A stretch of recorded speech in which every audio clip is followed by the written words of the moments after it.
In our agenda today, so we started with Ukraine, with the Minister Zebiha briefing us via video conference.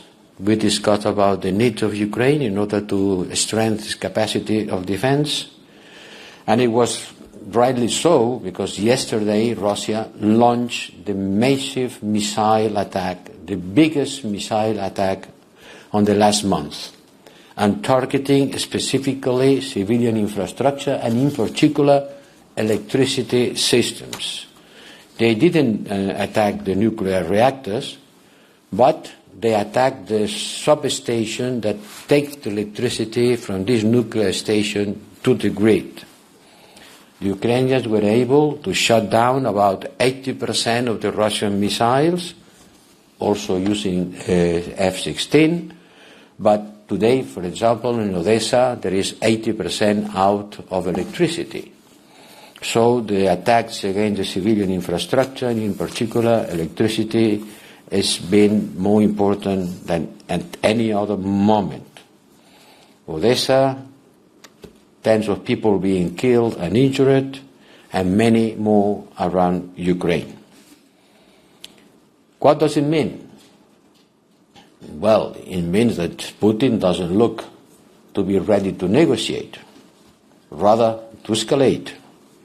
He doesn't look willing to negotiate, but escalate the war in order to fulfill their goals.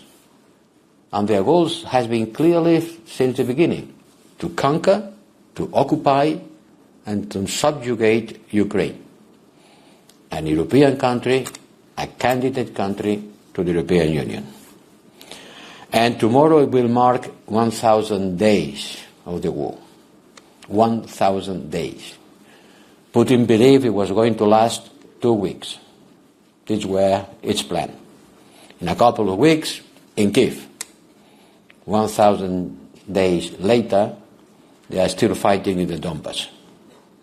But it's not only 1,000 days, it is 4,000 days since Putin attacked Ukraine the first time. It was in 2014. Maybe our response should have been firmer, stronger, since the beginning, since 2014. Now Russia is escalating its aggression. We have to avoid that this happen with impunity.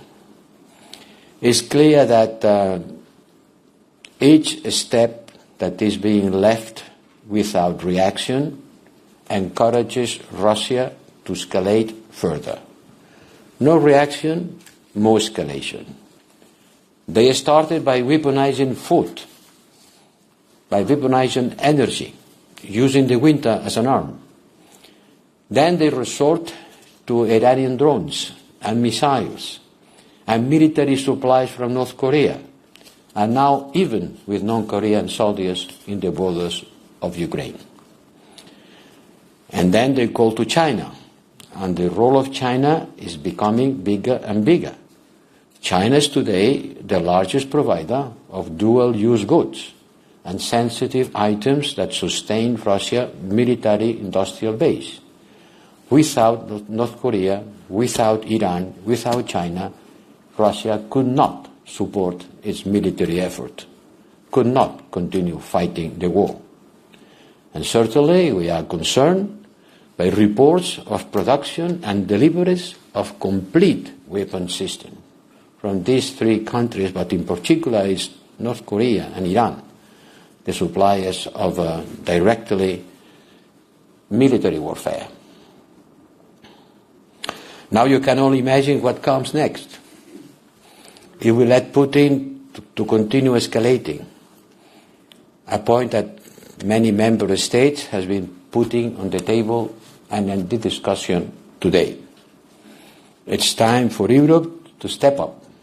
It's time for Europe to take their strategic responsibilities in front of Ukraine being attacked, as yesterday was attacked by this wave of missiles launched just in order to make us understand which are the real purposes of Kremlin. So I say Today, after hours of discussing with my colleagues, Member States, Ministers of Foreign Affairs, and tomorrow Ministers of Defense, that our support to Ukraine has to remain. From military support to financial support, to sanctions. This is our vital interest too, and history will ultimately judge us on what we did when we had to face difficult times. This was about the Ukraine, the war against Ukraine.